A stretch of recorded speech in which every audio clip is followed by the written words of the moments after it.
ஹரிஹி. இந்த க்ஷேத்திரம் திருநீர்மலை க்ஷேத்திரம்.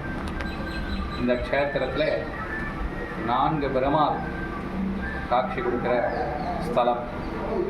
இங்கு மலை மீது 3 பெருமாளும், கீழே ஸ்தல பெருமாளை ஒரு பெருமாளும் எழுந்தருளி பக்தர்களுக்கு அருள் பாலித்துக் கொண்டிருக்கின்றனர். ராமாயண காலத்திலே ஸ்ரீரங்கம் ரங்கநாதரை நோக்கி பிருகு மகரிஷி, மார்க்கண்டேய மகரிஷி என்ற 2 ரிஷிகள் தவம் செய்கின்றனர். அவர்களின் பிரார்த்தனை என்னவென்றால், இந்த பூலோகத்திலே திருப்பார்கடல் போல ரங்கநாத சுவாமி காட்சி கொடுக்க வேண்டும், அர்ச்சாரூபமாய் சேவை சாதிக்க வேண்டும் என்ற பிரார்த்தனை. ஆக ஸ்ரீரங்கம் ரங்கநாதர் 2 ரிஷிகளையும் இந்த க்ஷேத்திரத்துக்கு அனுப்புகிறார். இந்த க்ஷேத்திரத்துக்கு காண்டாரண்ய க்ஷேத்திரம் என்ற பெயர். இந்த காண்டாரண்ய க்ஷேத்திரத்திலே இருக்கும் இந்த குன்றுக்கு தோயாத்ரி என்று பெயர். இந்த மலை மீது 2 ரிஷிகளும் 400 வருஷ காலம் தவம் செய்து ஸ்ரீரங்கம் ரங்கநாதரே சித்ரா பௌர்ணமி அன்று ஆதிசேஷனிலே பள்ளி கொண்ட கோலமாய் சதுர்புஜனாய் பிரம்மா ஸ்ரீதேவி பூமாதி சகிதனாய் திருப்பார்கடலில் என்ன காட்சியோ அதே காட்சியை 2 ரிஷிகளுக்கும் சேவை சாதித்து அவர்களை ரட்சித்தார். பின்பு நரசிம்ம சுவாமி இங்கே பிரகலாதனுக்கு சாந்தமாய் காட்சி கொடுக்கிறார். திருவிக்கிரம சுவாமி உலகளந்த பெருமாள், அந்த காட்சி உலகளந்த கோலமாய் ருத்ரனுக்கு காட்சி கொடுக்கிறார். ராமாயணம் எழுதிய வால்மீகி ரிஷி யாத்திரை வந்து இங்கே மலை மீது ரங்கநாதனை சேவித்து கீழே தியானத்தில் இருக்க அந்த ரங்கநாதனே ராமனாய் சேவை சாதிக்க ரிஷி பிரார்த்தனை செய்கிறார்.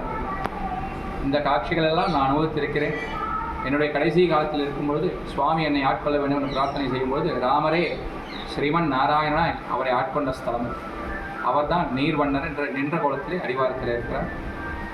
திருமங்கையாழ்வார் வரும்பொழுது இந்த மலையை சுற்றிய ஜலப்பிரளயமாய் கடல் போல வெள்ளம் சூழ்ந்திருந்தது.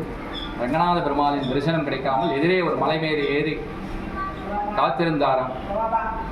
திருமங்கையாழ்வார் இந்த க்ஷேத்திரத்தை மங்களாசாசனம் செய்துவிட்டுத்தான் மற்ற க்ஷேத்திரங்களுக்கு செல்வேன் என்ற வைராக்கியம் பூண்டிருந்ததால் வேறெங்கும் செல்லாமல் அந்த மலை மேலே இருந்து பிரார்த்தனை செய்து கொண்டிருந்தார். 6 மாத காலம் பின்பு ஜலமெல்லாம் வழிவிட்டு இந்த க்ஷேத்திரத்துக்கு வருகிறார். அப்பொழுதுதான் தெரிந்துதான் ஜலமாக இருந்ததே ஸ்ரீமன் நாராயணன். அதனால தான் அந்த நாராயணனுக்கு நீர் வண்ணன் என்று திருநாமம் சூட்டி மங்களாசாசனம் செய்கிறார். நீர் சூழ்ந்திருந்த இந்த க்ஷேத்திரத்துக்கு நீர்மலை என்றும் பெயர் சூட்டுகிறார். நின்ற பெருமாளை சேவிக்கும் பொழுது அவருக்கு திருநறையூர் என்ற திவிதேசமும், மலை மீது பெரிய பெருமாள் ரங்கநாதை சேவிப்பது குழந்தை என்ற திவிதேசமும், நரசிம்மரை சேவிக்கும் பொழுது திருவாலி லக்ஷ்மி நரசிம்ம க்ஷேத்திரமும், உலகளந்த பெருமாளை சேவிக்கும் பொழுது திருக்கோவிலூர் உலகளந்த பெருமாளும் அவருக்கு தெரிகின்றனர். அதனாலே முதல் பாசுரத்திலே அந்நாயர் குலக்குடியோடு அனிமா மலர் மங்கையோர் அன்பலையோ அபுனர்க்கு எந்தானம் இரக்கமில்லாதவனுக்கு உறையுமிடமாவது இரும்பொழில் சுள் நன்னாய புனல் நரையூர் திருவாலி குடந்தை தடம் திகழ் கோவல் நகர் நின்னான் இருந்தான் கிடந்தான் நடந்தார் கிடம் மாமலையாவது நீர்மலையே என்று முதல் பாசுரத்திலே 4 பெருமாள் 4 க்ஷேத்திரங்களை எண்ணி இங்கு சேவித்தாலே 4 திவ்ய தேசங்களை சேவித்தவர்கள் திருமங்கையாழ்வார் பாசனம்.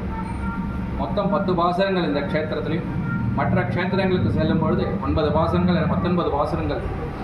முதலாழ்வார்களிலே போதத்தாழ்வார் இங்கிருக்கும் பெருமாளை ஸ்ரீரங்கம் ரங்கநாதராகவும் நீர்வண்ணனை திருவேங்கடமுடையாகவும் பாவித்து பயன்னதரங்கம் திருக்கோட்டி பன்னால் பயன்னதுவும் வேங்கடமே பன்னால் பயன்னது அணிதிகழும் சோலை அணினி மலையே மணி திகழும் அந்தரிக்கமால் என்று ஒரு பாசுரம் சாதித்துள்ளார்.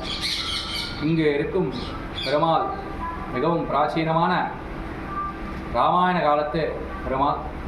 இங்கு வந்து வழிபட்டாலே பக்தர்களின் அனைத்து குறைகளும் நீங்கி அனைவருக்கும் அருள் கிடைக்கும் என்று பெரியவர்கள் வாக்கு. ஹரி.